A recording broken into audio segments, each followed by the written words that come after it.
Welcome. I'm back, and finally as a high school graduate, and it feels pretty dang good, although more of the same. But we're not here to talk about that. We're here to talk about some movies, and there's a lot of pretty good movies out right now, and even though some of them might not be in theaters of what I'm going to talk about, these are still ones that are very engaging, entertaining, and have quite a lot to them that make them stand out that should be worth watching than the whatever Marvel movie is out right now. So, and that, luckily, it's no longer Morbius. So we're luckily in the good one. So I just want to talk about a couple good ones. And on the way there.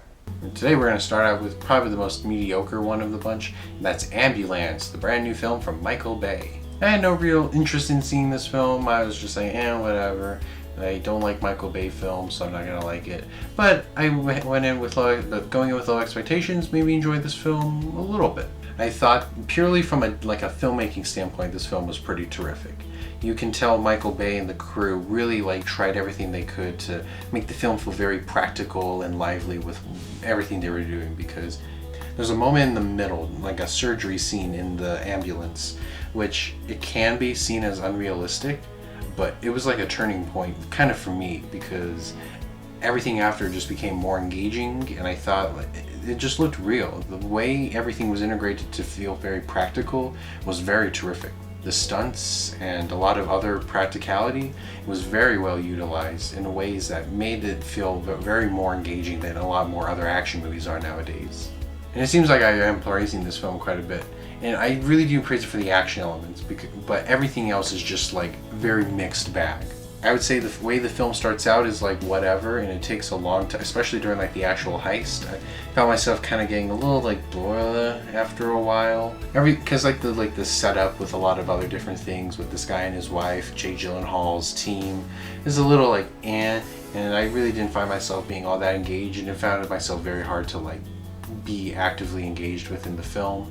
But it was getting slowly better as it went along. And like I said, that surgery scene really did change the goal, my engagement in the film, because it became far more entertaining throughout the rest of it. It was like they flipped a switch after that, where it's okay, now we get going. Oh, hell, see, this is what I wish the whole film was. And another thing that really did bring it down, just to balance out praises and lows, was the editing. I feel like this film would feel better if there was a different editing team, because there's a lot of different drone shots, which a lot of them looked pretty cool. Michael Bay can do a lot with a drone camera. It was just unfortunate that they were very minimal, the screen time, and then we just cut to some other random shot that was just the uncomfortable close-up of someone's face. And I'm just let the shots last a little longer. It doesn't always need to be quick cut. But overall, I found myself having a pretty solid time, especially as it went along. It didn't really offend me. The performances were also pretty solid. I think Isaac Gonzalez did a pretty fantastic job, and this is probably her best performance. Jake Gyllenhaal was just having a blast on the film, and I enjoyed that. And yeah, that was about it. It's a noteworthy film. It's a different action film that in many ways I do hope people see, because it was just more practical. It's not the $200 million big tentpole action movie that needs to make back all of it. It's it was made kind of cheap, relatively cheap than a lot more other movies are, and they really did care in making this film feel real, and I really did like that. If you don't like Michael Bay movies, you might be surprised, because I hate most of them, but I was surprised with this one. This is a big upgrade from Six Underground, which is one of the most unwatchable, horrible action movies ever. But I liked this quite a bit, and I would kind of recommend it. I don't know if I'll watch it again, or if my score will go higher or lower as time goes on. But it was a pretty solid film, noteworthy, worth checking out if you want. So yeah, Ambulance is getting a pretty solid and really good 5 out of 10 or 2.5 out of 5. That seems really low based off what I'm saying, but it did take a long time to get me engaged in it, and there's a lot of other different things, but it's a perfect half. There's half things I didn't like, but there's another half of stuff I really did like. But it's noteworthy. It's a noteworthy film that, if you're gonna like it, you'll like it. It doesn't matter.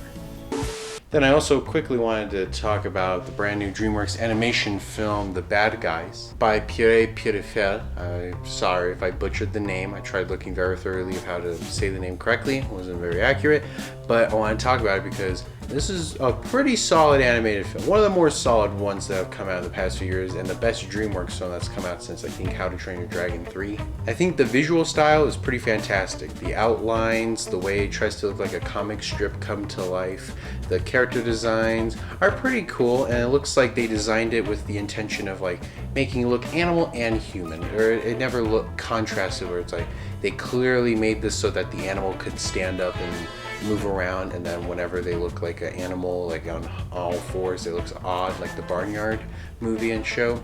But this film found that good contrast, and the character designs look well expressive, they're well detailed. I really do like just the colors and really detail. The rigging was nice, I thought, and just the overall world too. I think there's a pretty good like idea of this world. There's some pretty good stuff explained. I did think that Sam Rockwell did a pretty terrific job as Wolf, and all the other characters are fine too, but Sam Rockwell like just steals the show. I just love Sam Rockwell. He does a fantastic job with anything he's in, and I was happy to see him in this, and he did a pretty good job. The character arc is fine, basic, but he has an arc, and it works out pretty well. But I feel like that's kind of where we're going to branch off into negatives, is because the story was just fine. It didn't really do anything out of the ordinary that we haven't seen before. And not that every animated film has to do something we haven't seen before, but at least do something with what you're doing. And this film never really like expands upon its simplicity. It's fairly simple and never really does anything out there. And the only times it does do something out there is with its animation, which is pretty fantastic. And that was the thing that kept me very engaged throughout most of it. And I do like heist films, and a lot of the heists they do in the film, well, they're very like pretty entertaining. I can never hate a heist film. Even if it's a mid film, the heist will still be fun. And the heists are still pretty fun and pretty entertaining. And there is an overall like story. Very basic, pretty simple, with a pretty good score and solid lead performance, but I just didn't really care all about the story or any other characters besides the wolf one. But overall, it was okay. You know, sometimes okay is just okay, and this was a really good, pretty good, okay film that I would recommend. If you have Peacock, then it's worth a watch. It's definitely interesting, entertaining, and it's the best DreamWorks thing they've done in like years. So I would highly recommend watching it just to support them do some more things like this in the visual department. In the story, I hope they tweak it up a little bit, but visuals, keep going. No more Boss Baby 2s. We're done with that. Now keep on with this. And I think they're starting to do a pretty good job with that. So yeah, The Bad Guys is going to steal back a 3 out of 5, which is a 6 out of 10. Fairly enjoyable, inoffensive, pretty forgettable. Not a bad film. Don't think I'll watch it again. But hey, it's something. Then I also lastly wanted to just quickly talk about The Unbearable Weight of Massive Talent, directed by Tom Gormican. But the real highlight of this film is its star and focus, Nicolas Cage. I love Nicolas Cage just like everyone else. He's whenever he's in that right role, he's utilized perfectly. And this film very clearly is trying to be like a reflection of his past career with what he wants to do now and how he's trying to get with that, while also incorporating his like real life stuff. And even though the real life stuff is clearly fabricated for this film, it's like fairly adequate, I would say. But the real highlight and what kept me just invested throughout most of it, and luckily there are quite a lot of scenes with it, is the relationship he has with Pedro Pascal. Because he honestly, he kind of steals the show throughout a lot of this. I really liked just like the chemistry they had back and forth, the way Pedro Pascal would just geek out over Nicolas Cage and would just do all these crazy things with him, trying to write a script with him, talking about like Paddington 2, like all that stuff was fun.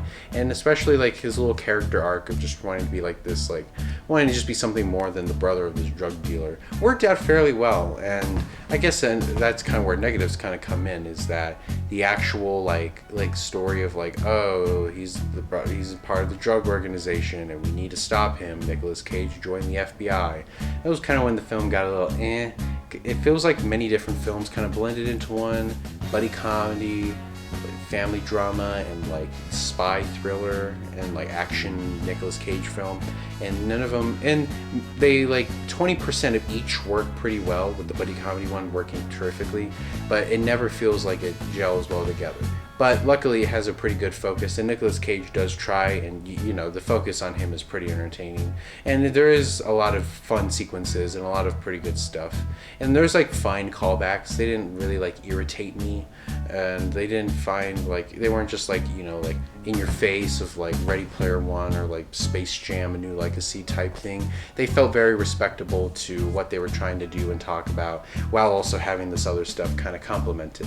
And I liked that. And again, I love Pedro Pascal, like close to being my favorite part of the film.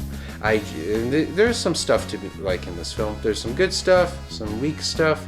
It's not wholly successful, but it's not a terribly offensive time. It's worth a watch, and I would say that even though like the spy stuff is still it still works out fairly well in the end, and it does lead to like a pretty entertaining and slightly engaging ending. I would just say I kind of like started like, when is this going to be over?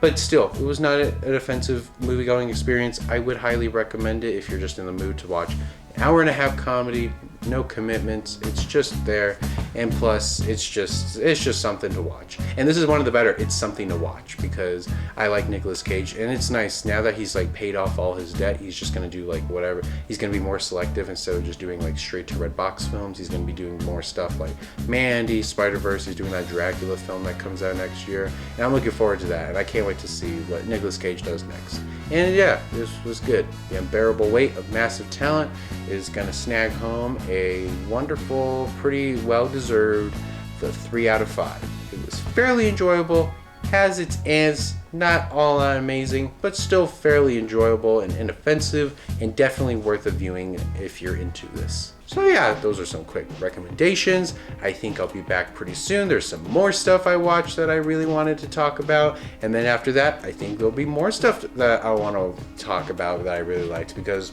there's great stuff out. We're still living in a fantastic time of cinema. Stuff that was once delayed is still coming out, but even then, it's just wonderful with everything coming out. I love cinema. I love it. I love it. I love it, and I can't wait to keep talking about it. So yeah, thank you. Peace.